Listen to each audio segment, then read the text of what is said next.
The ink was still wet on the divorce papers when Brandon laughed, tossing a black Amex card onto the mahogany table. "Take it, Audrey. It's enough to rent a studio apartment in Queens for a month. Consider it severance pay for a wasted 2-year marriage." His mistress Jessica giggled from the corner, already mentally redecorating his penthouse. They thought Audrey was a broke orphan with nowhere to go. They thought she was trembling with fear. But they didn't see the man in the charcoal suit sitting silently in the back of the boardroom. They didn't know that the man was Harrison Caldwell, the owner of the very skyscraper they were sitting in, and Audrey's father. And they certainly didn't know that signing those papers just cost Brandon his entire future. The conference room at Halloway & Associates smelled of expensive leather stale coffee and the impending destruction of a marriage.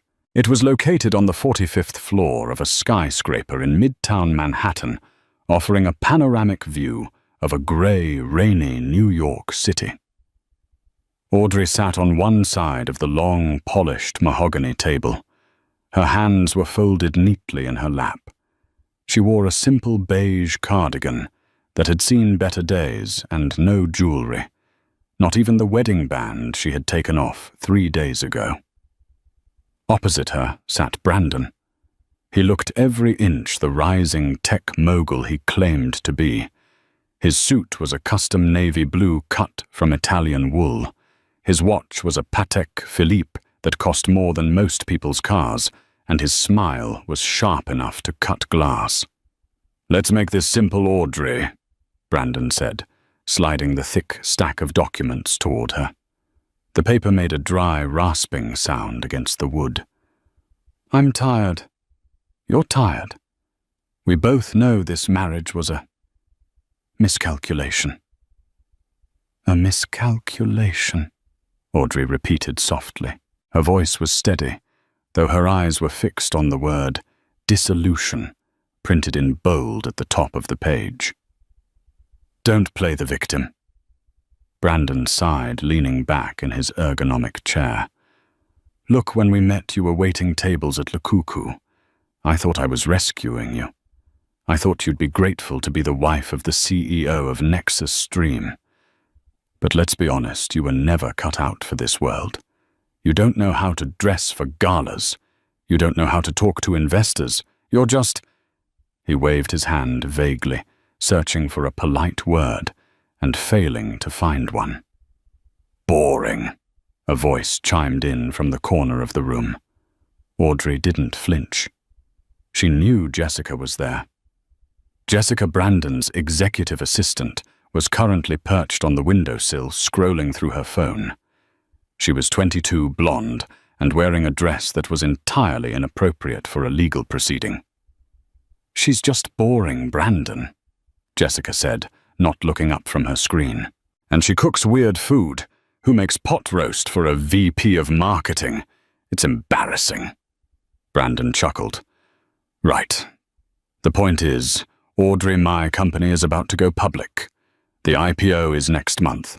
My lawyers and my PR team suggest that a clean break is better now than later.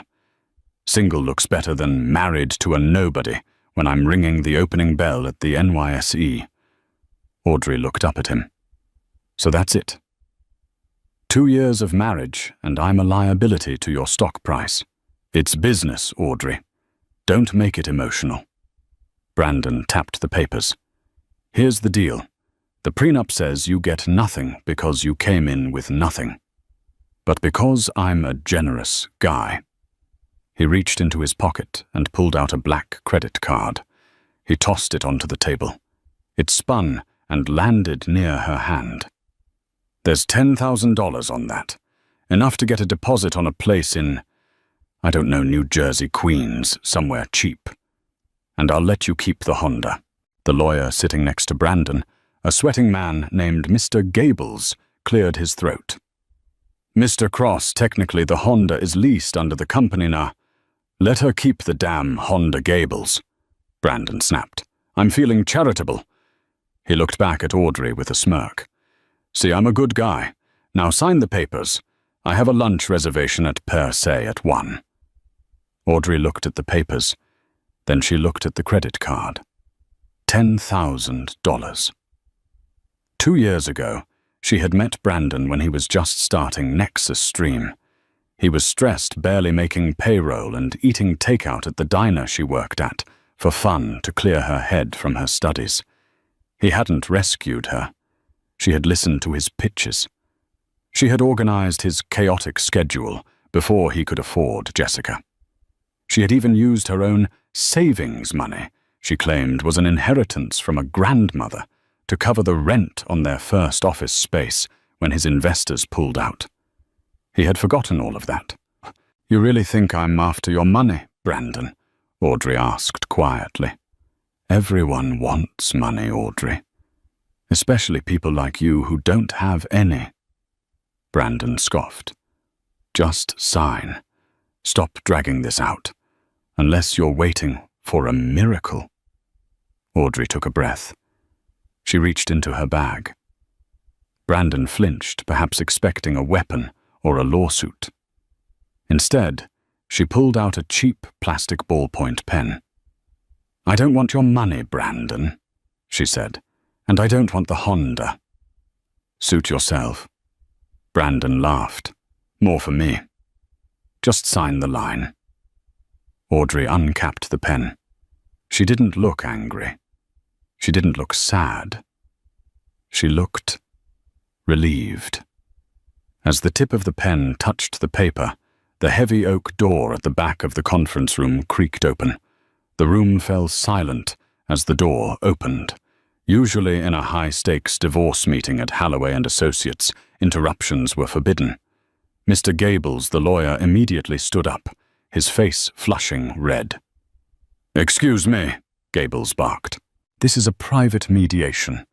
You cannot just walk in here." A man stepped into the room. He was older, perhaps in his early 60s, with silver hair swept back impeccably. He wore a charcoal three-piece suit that didn't scream money. It whispered it. It was the kind of tailoring where no label was visible, because the tailor knew the client's name was the only brand that mattered. He walked with a cane, not out of necessity, but as an accessory of authority. He didn't say a word. He simply walked to the far end of the room, pulled out a chair in the shadows, away from the main table, and sat down. "Who is this?" Brandon demanded, spinning his chair around. "Security, Gables, call security." The old man rested his hands on the top of his cane and looked at Audrey. His eyes were a piercing, icy blue, identical to hers. "I am an observer," the man said. His voice was deep, gravelly, and carried an accent that sounded like old New York money mixed with European boarding schools. "Please, continue. Do not mind me." "An observer," Jessica scoffed, hopping off the windowsill. "What is this, a spectator sport? Get out, old man. Brandon, make him leave. He smells like mothballs." Brandon stood up, adjusting his cuffs aggressively. "Look, whoever you are, get out. I'm Brandon Cross, CEO of Nexus Stream. I rent this entire floor for my legal counsel. You are trespassing." The old man didn't blink. He reached into his breast pocket, pulled out a pair of spectacles, and put them on. "You rent the legal services, Mr. Cross. You do not own the building. As I understand it, the building belongs to Caldwell Holdings." Brandon paused. "So what are you, the janitor, checking the lights?" "Something like that," the man said dryly. "I was told there was a dispute regarding assets. I enjoy watching how the up-and-coming generation handles business." Mr. Gables, the lawyer, suddenly went very pale. He squinted at the man in the back. He looked at the silver hair, the specific cut of the lapel, the gold signet ring on the pinky finger. "Mr. Cross," Gables hissed under his breath. "Sit down." "What?" Brandon snapped. "Just sit down," Gables whispered, his voice trembling. Let him stay. Why? Because if we cause a scene, the building management might revoke our lease privileges. Gables lied, sweating profusely. He knew exactly who the man was.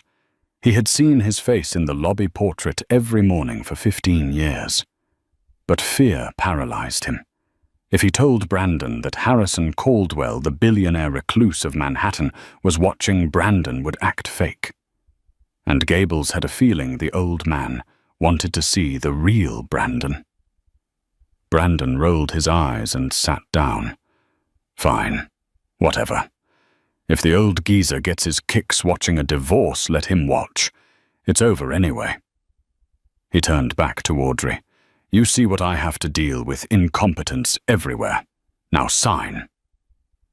Audrey hadn't looked at the old man. She kept her eyes on the paper. Are you sure about this, Brandon? Audrey asked one last time. Once I sign this, there is no going back. I walk out of here, and I am no longer your wife. You lose all claim to me, and I lose all claim to you. Total separation. That is literally the dream, Audrey. Brandon smirked. I'm signing a deal with the Caldwell Group next week. Do you know who they are? Of course you don't. They are the biggest venture capital firm in the country. Harrison Caldwell is going to personally vet my company for $100 million injection.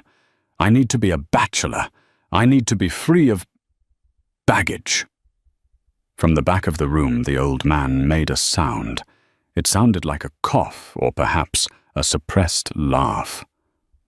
Baggage, the old man repeated. Is that what a wife is?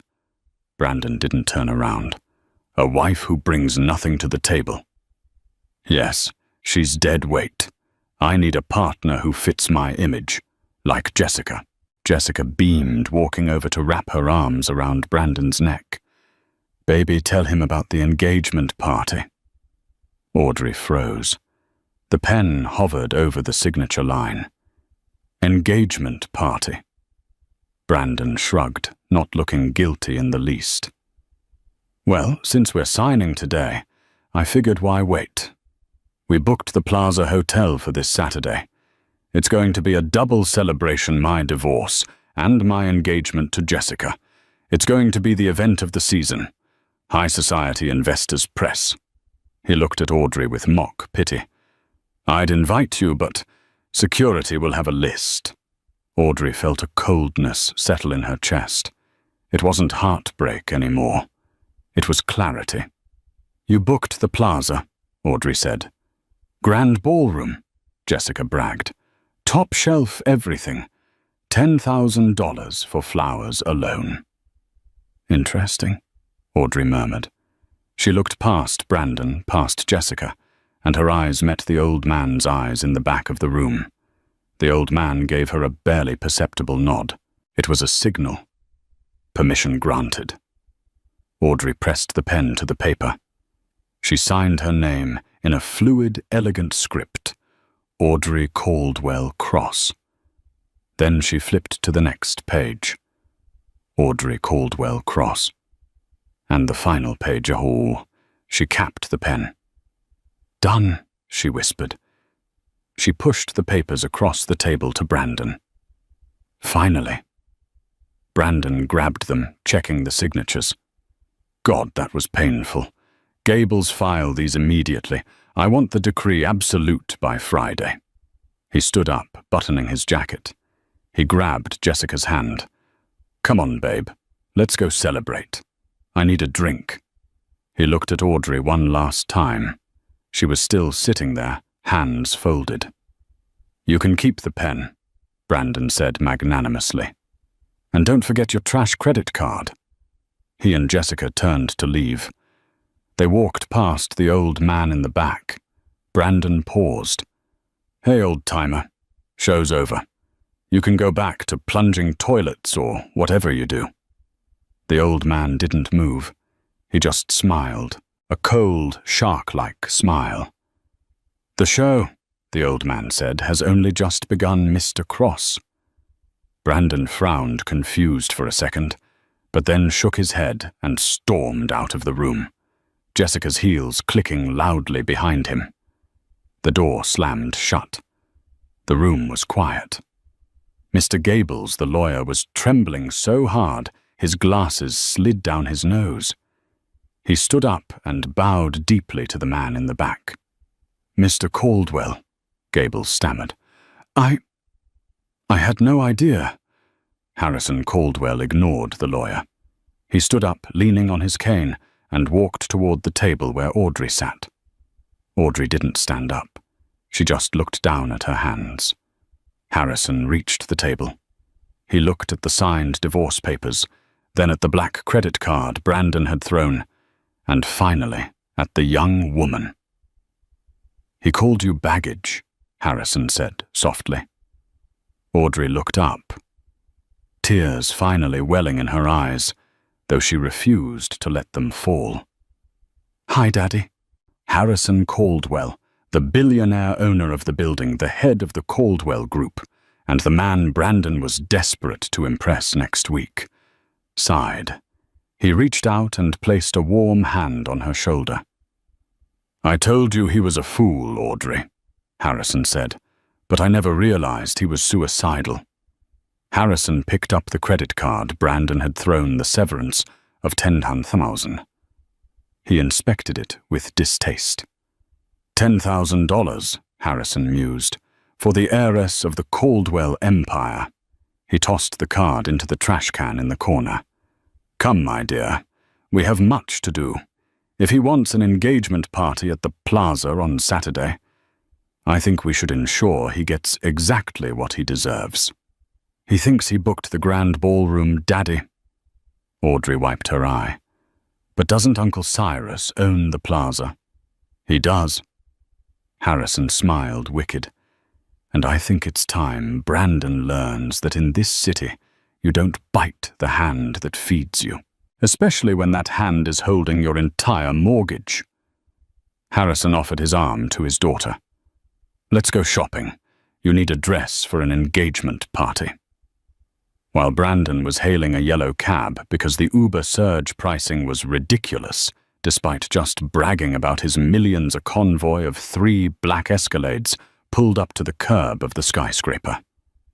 Audrey walked out of the revolving doors, her arm linked with Harrison's. The doorman who had ignored Audrey every morning for the past 2 years when she brought Brandon his forgotten lunch nearly tripped over his own feet. He recognized the man. Everyone in New York recognized Harrison Caldwell. "Good afternoon, Mr. Caldwell," the doorman stammered, rushing to open the back door of the lead SUV. "Afternoon, Higgins."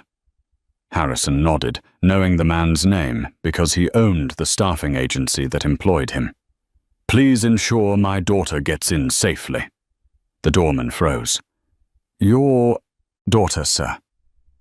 He looked at Audrey. The woman in the beige cardigan. The woman he had seen crying in the lobby just last week when her husband berated her for being 5 minutes late. Audrey smiled, but it didn't reach her eyes. "Hello, Higgins." She slid into the leather interior, the scent of fresh orchids greeting her. Harrison climbed in beside her. The door shut, sealing out the noise of midtown Manhattan. "Home, sir?" the driver asked. "The Hamptons estate driver," Harrison said. "We need to clear our heads, and call Cyrus. Tell him I need the Pearl Suite at the plaza prepared for Saturday, and tell him to double the security detail." As the car merged into traffic, Audrey leaned her head back against the seat. The silence was heavy. "I'm sorry I didn't tell him sooner," Audrey whispered. I wanted to know he loved me. Not the money, not the connections. Just Audrey." "And you found out," Harrison said gently. "It was an expensive lesson, my dear, but a necessary one. You spent 2 years playing the role of a supportive wife to a narcissist. You cooked, you cleaned, you balanced his books in secret. You even used your trust fund dividends to pay off his initial business loan anonymously." Audrey nodded. He thinks an angel investor saved him from bankruptcy. I am the angel investor, Harrison grunted. Or rather, you are. And next week, when he sits down to negotiate with the Caldwell Group for his IPO funding, he's going to realize that the angel has come to collect the debt. Meanwhile, across town, Brandon Cross was popping a bottle of Dom Perignon in his new office. The office was mostly glass and chrome, designed to intimidate visitors. Jessica was spinning in his chair, holding a glass of champagne. I can't believe she actually signed, Jessica laughed. I thought she'd fight for the apartment at least. She has no spine, Brandon sneered, kicking his feet up on the desk. That's her problem. She's small. Small-minded, small dreams. She was holding me back, Jess. Look at me now. Single stock price soaring, and in 3 days I'm announcing our engagement at the plaza. It's the power move of the century. His phone buzzed. It was an unknown number. This is Brandon Cross, he answered smoothly. Mr. Cross. A crisp, professional female voice spoke. This is Eleanor Strict, executive assistant to Harrison Caldwell. Brandon sat up straight, nearly spilling his champagne. He frantically motioned for Jessica to be quiet. Yes, Ms. Strict. An honor to hear from you. Mr. Caldwell has reviewed your preliminary proposal for Nexus Stream, the woman said. He is intrigued. He would like to attend your event on Saturday at the plaza. He believes it would be the perfect environment to assess your character before signing the funding checks next week. Brandon's heart hammered against his ribs. Harrison Caldwell was coming to his party. This was it. This was the golden ticket. If Caldwell backed him, Brandon would be on the cover of Forbes. That would be incredible. Brandon choked out. Please tell Mr. Caldwell he is the guest of honor. He will be there, the woman said. He will be bringing a companion, a silent partner in the Caldwell Group, who has final veto power on all investments. Impress them, Mr. Cross. They do not suffer fools lightly. The line went dead. Brandon let out a whoop of victory that echoed down the hallway. We did it. Jess Caldwell is coming. We are going to be billionaires. He grabbed Jessica and spun her around.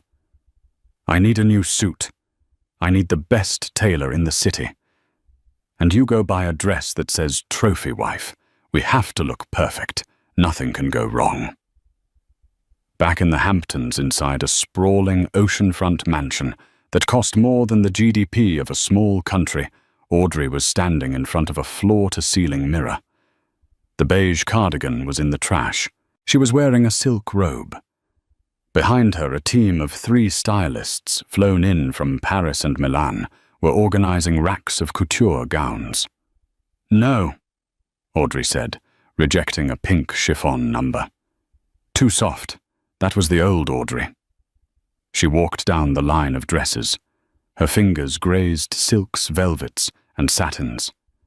She stopped at a gown that was the color of the midnight sky, a deep, shimmering obsidian blue with diamond accents woven into the bodice. It was structured sharp and commanded attention. This one, she said. A bold choice, Miss Caldwell, the stylist said. This is from the Vange collection. It is meant for a woman who is hunting. Audrey smiled. It was the first genuine smile she had worn in months. It was cold, and it was dangerous. Exactly, she said. I'm not going there to celebrate an engagement. I'm going there to attend a funeral. A funeral, Miss... Yes. Audrey turned to the mirror, her blue eyes flashing. The funeral of Brandon Cross's career. Saturday night arrived with a humid electric tension in the air. The Plaza Hotel, an icon of New York luxury at the corner of Central Park South, was glowing. Limousines lined up 3 deep at the entrance. The paparazzi were out in full force, tipped off by Brandon's PR team that a major tech announcement was happening. Inside the grand ballroom, the scene was one of excessive opulence. Brandon had spared no expense, mostly because he had put it all on company credit, assuming the Caldwell investment would cover it later. Crystal chandeliers the size of small cars hung from the gold-leafed ceiling. Waiters in white tuxedo jackets moved like ghosts through the crowd, offering flutes of vintage champagne and trays of caviar. Brandon stood at the top of the grand staircase, gripping the banister. He was sweating. "Stop fidgeting," Jessica hissed. She was wearing a red dress that was tight enough to cut off circulation covered in sequins. It was flashy, expensive, and lacked all subtlety. "You look like you're guilty of something." "I'm nervous, Jess," Brandon muttered, scanning the crowd below. "Caldwell isn't here yet. It's 8:00 p.m. The invitation said 7:30. Billionaires are always late," Jessica dismissed. "Look, there's the VP of Goldman Sachs. Go say hi." The room was filled with the sharks of Wall Street. Men in $5,000 suits and women dripping in diamonds. But there was a strange energy in the room. Whispers. Mr. Gables, the lawyer who had overseen the divorce 3 days ago, was standing near the bar drinking scotch as if it were water. He looked pale. Every time the ballroom doors opened, he flinched. "Gables," Brandon shouted, descending the stairs. "Why do you look like you've seen a ghost? Cheer up, tonight is the night." Gables looked at Brandon with a mixture of pity and terror. "Mr. Cross, have you checked the guest list properly?" "Of course," Brandon scoffed. "Why?" "No reason," Gables mumbled, turning back to his drink. "Just good luck." At that moment, the music, a live string quartet playing Mozart, stopped abruptly. The heavy double doors at the entrance of the ballroom swung open. A hush fell over the room. It wasn't the polite silence of arrival. It was the awed silence of power entering a vacuum. Harrison Caldwell stood in the doorway. He looked like a king returning to his court. He was wearing a tuxedo that fit so perfectly it looked like a second skin. He held his cane, his silver hair gleaming under the chandeliers. The room gasped. Harrison Caldwell never went to parties. He was a myth, a recluse. His presence here validated Brandon Cross instantly. Brandon's face lit up. He smoothed his jacket and began to rush forward. "Mr. Caldwell, you made it." But Harrison didn't move. He stood there, waiting. He turned slightly and extended his hand back toward the hallway. "And," the announcer at the door boomed, his voice trembling slightly, "Ms. Audrey Caldwell." The name hung in the air for a second. Caldwell Brandon froze mid-step. He blinked. Audrey. No, it couldn't be. His Audrey was a nobody. Her last name was... Well, he actually couldn't remember her maiden name because he never cared to ask about her family. Then she stepped into the light. It was Audrey. But it wasn't the Audrey who wore beige cardigans and apologized for existing. This woman was a statue of vengeance carved from ice and diamonds. The midnight blue dress hugged her curves, the slit running up the leg revealing heels that looked sharp enough to kill. Her hair, usually tied in a messy bun, was cascaded in polished waves over her shoulders. Around her neck sat a sapphire necklace that was famously owned by the Russian Romanov family, a piece of jewelry worth more than Brandon's entire company. She took her father's arm. She lifted her chin. Her eyes swept the room, dismissing the hundreds of guests until they locked onto Brandon. She didn't smile. She just stared. "Oh my God," Jessica whispered, dropping her clutch. "Is that the wife?" Brandon felt the blood drain from his face. His knees buckled slightly. No, that's impossible. She's broke. I gave her $10,000. The crowd parted like the Red Sea as Harrison and Audrey walked into the room. The silence was deafening. Every eye was on them. Brandon, operating on pure adrenaline and denial, forced a smile onto his face and stepped into their path. "Mr. Caldwell." Brandon's voice cracked. He cleared his throat. "Welcome. And, Audrey, what are you doing here? Did you get a job catering?" It was a stupid thing to say, a desperate thing to say. The crowd murmured. Someone laughed nervously. Harrison Caldwell looked at Brandon with a look of pure disgust. "Mr. Cross, you seem confused." Well, yes," Brandon stammered. "This is my ex-wife. I'm not sure how she got past security, but she didn't need to get past security." Harrison interrupted, his voice booming across the silent ballroom. "She owns the security company. In fact, she owns this hotel." The glass in Brandon's hand slipped. It shattered on the marble floor. Crash. "What?" Brandon whispered. "Allow me to introduce you properly," Harrison said, placing a hand on Audrey's back. "You know her as Audrey, the woman you divorced 3 days ago, because she was boring and brought nothing to the table.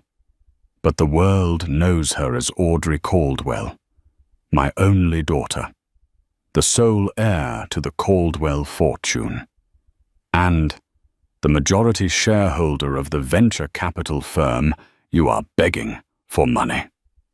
The room erupted.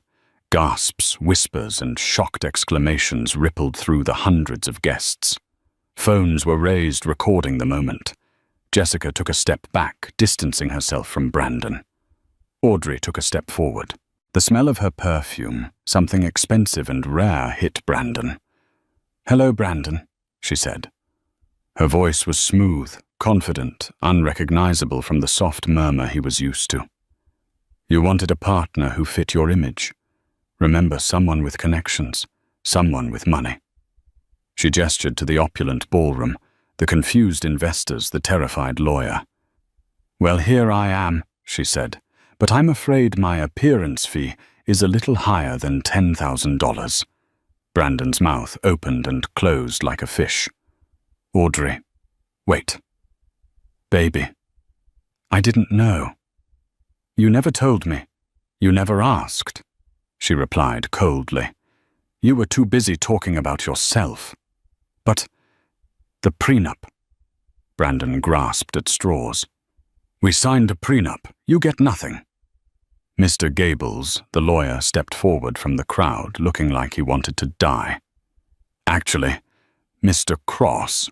"Shut up, Gables," Brandon snapped. "No, let him speak," Audrey said. Gables wiped sweat from his forehead. "Mr. Cross, the prenup, stated that both parties leave with what they brought into the marriage. Since Miss Caldwell brought in, well, billions in assets held in offshore trusts, and you brought in debt, the separation of assets is quite clear. Furthermore," Harrison interjected, enjoying the moment, "since you used Nexus Stream Company funds to lease the Honda she was driving, and since you admitted in a recorded legal proceeding that you were giving it to her, that constitutes a transfer of company assets. And since you just admitted to fraud by hosting a private party on company dime." Harrison leaned in close to Brandon. "I don't think we will be investing in Nexus Stream, Mr. Cross. In fact, I think my daughter, who sits on the board of the bank that holds your business loans, might be calling in your debts. Tonight." Brandon looked at Audrey. He looked at the woman he had discarded like trash. "Audrey," he pleaded, his voice trembling. "Please, it was a mistake. Jessica meant nothing. I was stressed. We can fix this. We can renew our vows right now. Look, everyone is here. Audrey looked at him. For a second, Brandon thought he saw pity. Then she laughed. It was a light, airy sound. Renew our vows? She asked. Brandon, I didn't come here to marry you. I came here to ruin you. She turned to the band. Play something festive, she commanded. I feel like dancing. As the music swelled, Brandon stood amidst the shattered glass of his champagne flute, watching the love of his life and the fortune he had chased for years spin away into the arms of a handsome European count who had just cut in. The trap had snapped shut, and Brandon was the rat caught in the middle. The music in the grand ballroom of the Plaza Hotel continued a lively Viennese waltz that clashed violently with the devastation unfolding in the center of the room. For Brandon Cross, the world had turned into a kaleidoscope of nightmare scenarios. 10 minutes ago, he was the king of New York. Now he was the court jester. He stood frozen as the crowd physically recoiled from him. In high society, failure is contagious, and humiliation is a terminal disease. No one wanted to be seen standing next to the man who had just divorced the Caldwell heiress for a secretary. Brandon, a voice hissed at his elbow. It was Jessica. He turned to her, desperate for an ally. Jess, listen, we need to spin this. We can say, I knew all along. We can say it was a strategic separation for tax purposes. Jessica looked at him as if he were a cockroach on the hem of her expensive dress. She wasn't looking at his face. She was looking past him at the handsome European count spinning Audrey around the dance floor. She was looking at the diamonds on Audrey's neck. You idiot! Jessica spat. You absolute moron. What, babe, we're in this together, Brandon pleaded, reaching for her arm. She snatched her arm away. Don't touch me. You told me she was a waitress. You told me she was a nobody. You made me look like a fool in front of Harrison Caldwell. I didn't know. That's worse, Jessica shrieked, her voice rising above the music. You lived with her for 2 years and didn't know she was worth billions. You're not a CEO, Brandon. You're a blind, incompetent loser. She pulled the engagement ring off her finger, a 3-carat diamond Brandon had bought on credit just yesterday, and threw it at his chest. I'm done. Don't call me. I need to go find someone who can actually pay for my Uber. Jessica stormed off, pushing her way through the crowd toward the bar, where she immediately began chatting up a vice president from J.P. Morgan. Brandon stood alone. The ring bounced off his chest and rolled under a table. He didn't even chase it. Suddenly, he was surrounded, not by well-wishers, but by the wolves he had invited. Cross.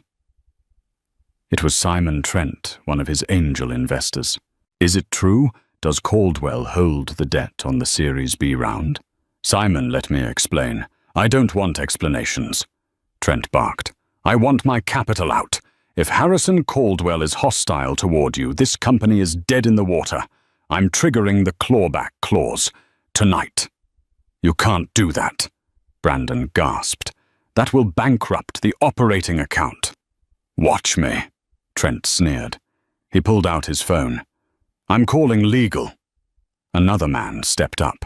It was the reporter from the Wall Street Journal whom Brandon had begged to come.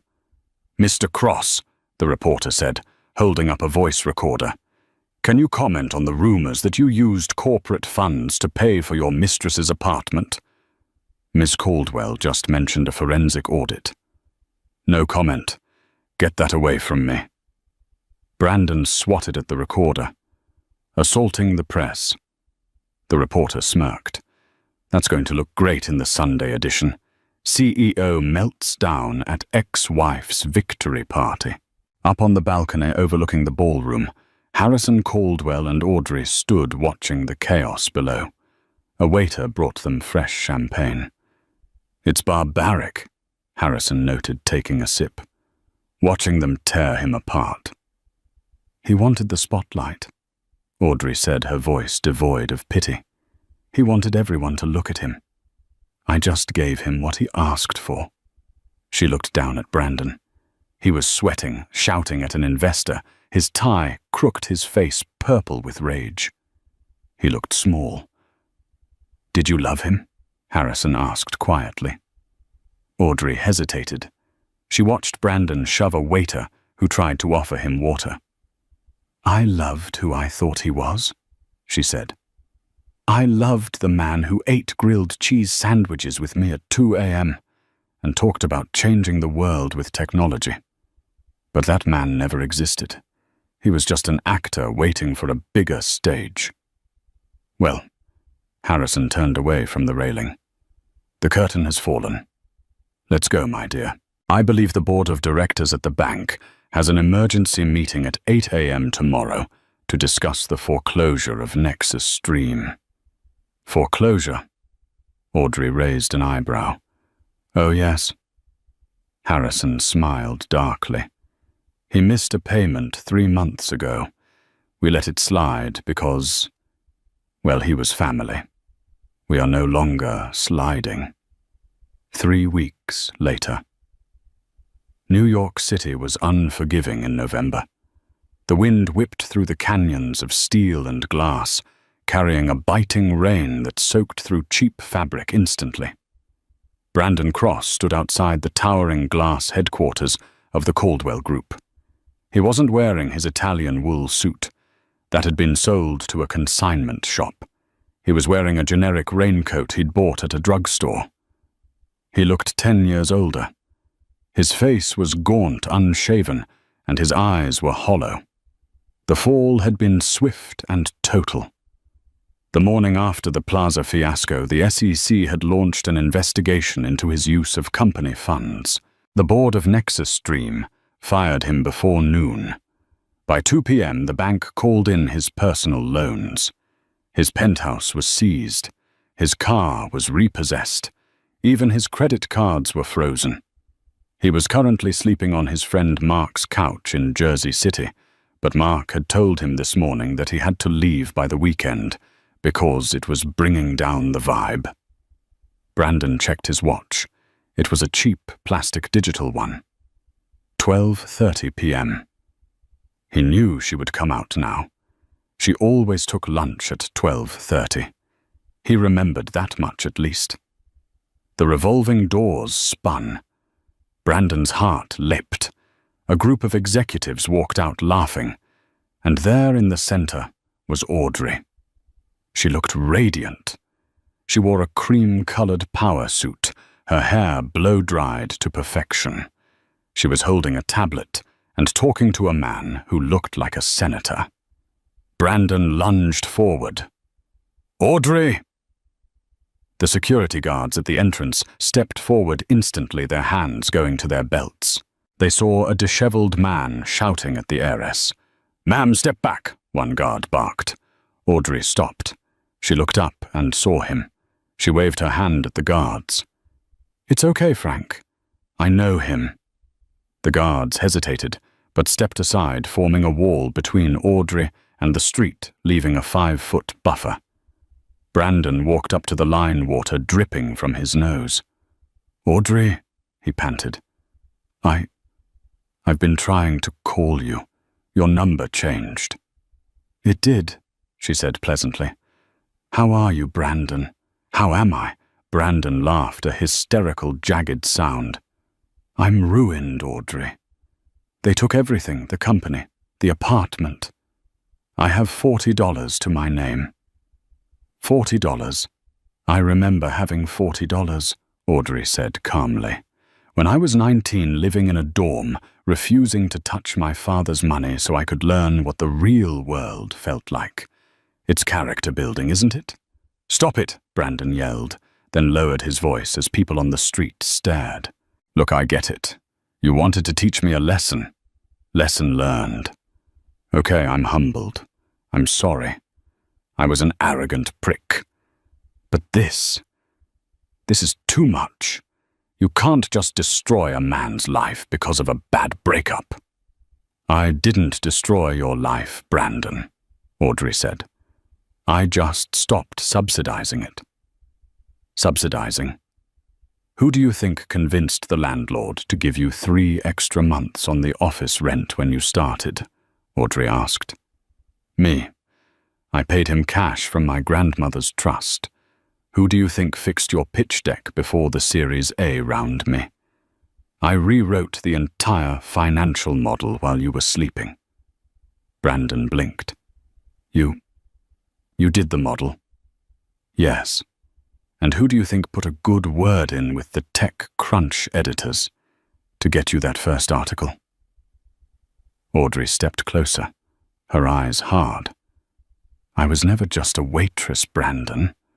I was your partner.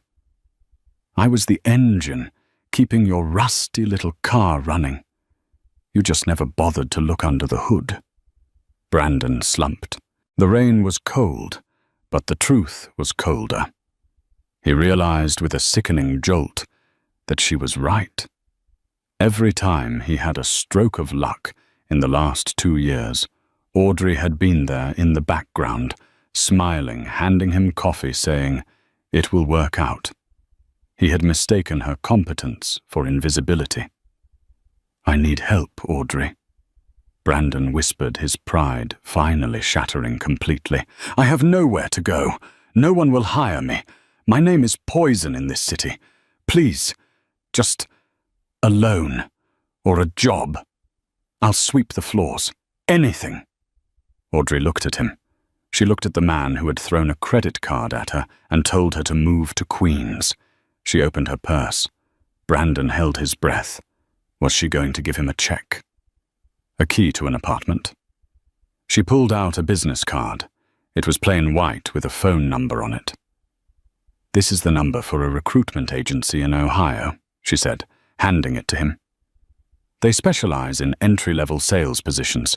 It's honest work. You get a base salary and commission. Rent is cheap in Ohio." Brandon stared at the card. Ohio entry-level sales. "It's a fresh start, Brandon," she said, her voice softening just a fraction. "New York isn't for you. You got lost here. Maybe somewhere else where no one knows you. You can learn to be a person again, instead of a CEO." She turned to go. "Audrey," he called out one last time. She stopped but didn't turn around. "Did you ever love me?" he asked. "Or was I just a project?" Audrey looked at her reflection in the glass door of the building she would one day inherit. "I loved you enough to hide who I was, so you could feel big," she said. "But I love myself enough to stop shrinking." She walked through the revolving doors and vanished into the warmth of the lobby. Brandon stood alone in the rain. He looked down at the business card. Midwest Auto Sales and Solutions. He looked up at the skyscraper disappearing into the mist. He realized then that the distance between him and Audrey wasn't just glass and security guards. It was a universe. He put the card in his pocket, turned his collar up against the wind, and began the long walk to the bus station. 2 years had passed since the rain-soaked afternoon outside the Caldwell Tower. New York City had moved on, as it always does. The scandal of Nexus Dreams' bankruptcy was now just a footnote in financial tabloids, a cautionary tale taught in business schools about the dangers of over-leveraging and underestimating your spouse. In the penthouse office of the Caldwell Group, Audrey sat behind the massive oak desk that had once belonged to her father. Harrison Caldwell had officially retired to a vineyard in Tuscany 6 months ago, leaving the empire in Audrey's hands. She wasn't the same woman who had sat in that dreary conference room wearing a beige cardigan. She was sharper, stronger. Her hair was cut into a chic bob, and she wore a tailored emerald suit that commanded respect. She was reviewing the quarterly philanthropic grants when her assistant, a young man named Leo, knocked on the door. "Ms. Caldwell," Leo said. "The mail came in. Most of it is standard, but there's a personal envelope. It has no return address, but it's postmarked from Columbus, Ohio." Audrey froze. Her pen hovered over the paper. "Ohio. Leave it, Leo." "Thank you." When the door clicked shut, Audrey stared at the envelope. It was cheap white paper. The handwriting was familiar, not the jagged, rushed scrawl of an arrogant CEO, but a neater, more deliberate script. She picked up her silver letter opener and sliced the envelope. Incite there was no letter, no long apology, no excuses. There was only a cashier's check. "Pay to the order of Audrey Caldwell. Amount $10,000. Audrey stared at the number. $10,000. It was the exact amount Brandon had thrown at her on the mahogany table during their divorce. The severance pay. She turned the check over. On the back, in small blue ink, was a short note for the Honda. And the lesson. B. Audrey let out a breath she didn't know she was holding. She leaned back in her chair, closing her eyes, and for a moment the skyscrapers of New York faded away, replaced by the image of a snowy car lot in the Midwest. 500 miles away in the gray outskirts of Columbus, Ohio, the wind was howling. Brandon Cross blew warm air into his cupped hands and stomped the snow off his boots. He was wearing a thick parka with the logo Midwest Auto Sales embroidered on the chest. "Hey, Cross," his manager, a gruff man named Big Tony, yelled from the office.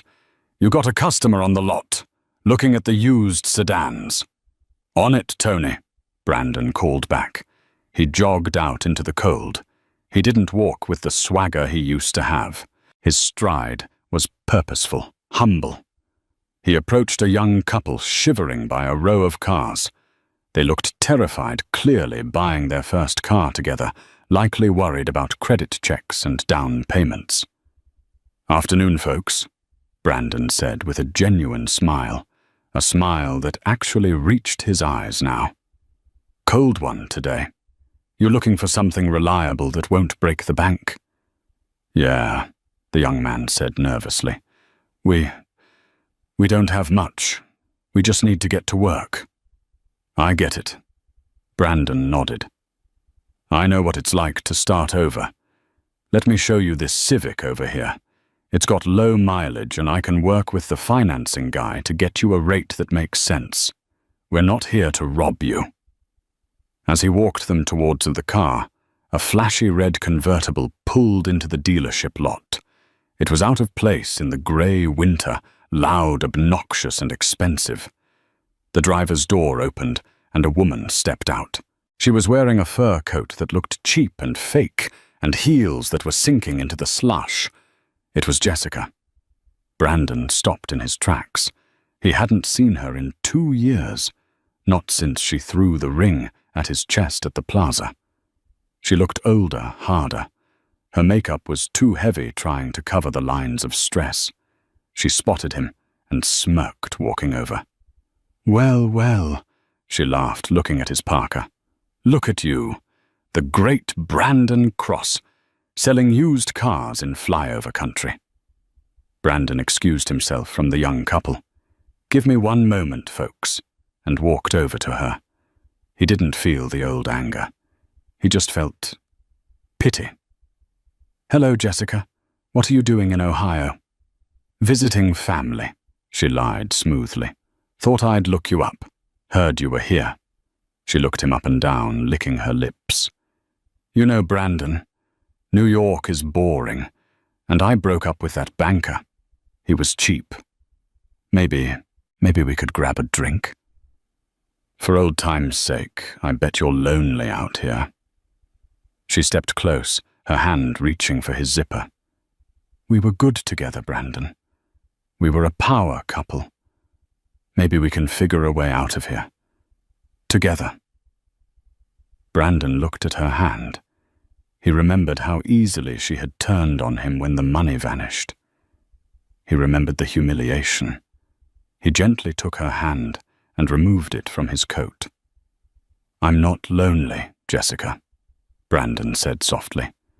He turned and pointed toward the dealership's glass window. Inside, sitting at the reception desk, was a woman. She wasn't a model. She wasn't rich. She was the receptionist, Sarah. She had brown hair, a kind smile, and she was currently knitting a scarf. She looked up, saw Brandon, and waved happily. Brandon waved back. "I have everything I need right here," Brandon said to Jessica. "And I have customers waiting. People who need help, not a performance." "You're pathetic," Jessica sneered, her ego bruised. "You're a nobody." "Maybe." Brandon shrugged. "But at least I sleep at night." He turned his back on her and walked back to the young couple by the Civic. "Sorry about that," Brandon told them. "Just a ghost. Now let me show you the trunk space on this beauty." As he explained the warranty, he felt a lightness in his chest he hadn't felt in years. He had sent the check that morning. It had taken him 2 years of saving every commission, eating ramen, and living in a studio apartment to scrape together $10,000. He was broke again, but his debt was paid. Back in New York, Audrey picked up the phone. "Finance department," she said. "Yes, Ms. Caldwell. I'm sending down a check for $10,000. Deposit it into the Second Chance Scholarship Fund." "Of course. Should we list the donor name?" Audrey looked at the check one last time before dropping it into the outbox. She thought about the man she had married, the man who wanted to conquer the world, and the man who had finally learned that the world wasn't something you conquered, it was something you earned. "List the donor as anonymous," Audrey said. She stood up and walked to the floor-to-ceiling window. The sun was setting over Central Park, casting a golden glow over the city. She wasn't angry anymore. The karma had come full circle. He had lost the millions he didn't deserve, but perhaps in the snow of Ohio he had found the soul he had lost. Audrey smiled, touched the cool glass, and whispered to the city below. "We're even, Brandon. We're finally even." She turned off the lights in her office and walked out the door, ready to meet her father for dinner. She walked with her head high, not because of her billions, but because she knew exactly who she was. And this time, no one would ever underestimate her again. And that is the story of how a $10,000 severance check cost a man an empire, but maybe, just maybe, bought him back his humanity. It's a brutal reminder that in life you never truly know who is watching from the back of the room. Brandon thought he was signing divorce papers with a powerless woman, but he was really signing his own resignation from the high life. What do you think?